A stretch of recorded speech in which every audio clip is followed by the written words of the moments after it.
Hello everyone. So we are here sa Vietnamese cafe diri ra sa Nazareth. Actually, dili ko katuod sa diri so na Google Maps rami. And unfortunately, wala sila'y parkingan. So park at your own risk.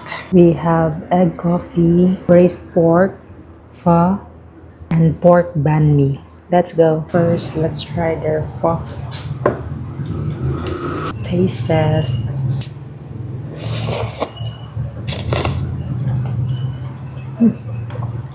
Grabe ka smooth sa ilang noodles.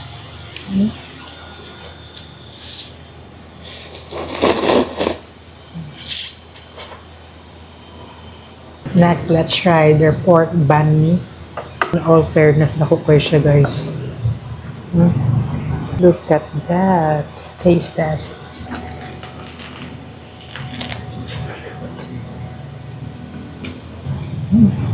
Ano ka lang meat?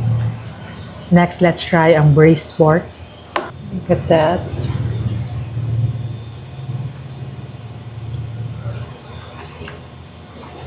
Okay. Lamig yung taste.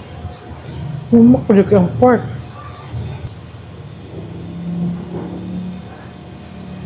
May asilang timpla eh.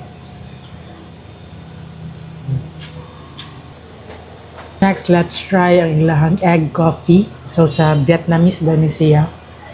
And actually, first time na ko try og coffee nga with egg. Disclaimer, dili ko coffee lover or dili ko hilig og coffee. Mas more on matcha girl ko. Pero, curious yung kay ko ani.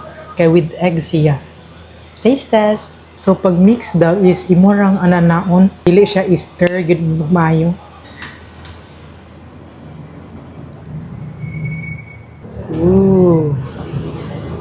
So, taste test. Cheers.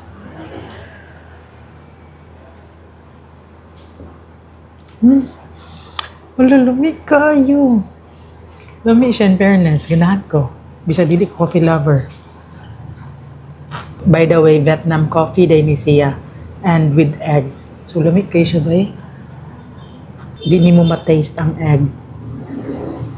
By the way, these are all based sa ko ang personal taste buds. So, pwede mo try diri if ganahan ba mo or dili. But for me, so far, lamig tanan. So, that's it. Thank you for watching. Until next time. Bye!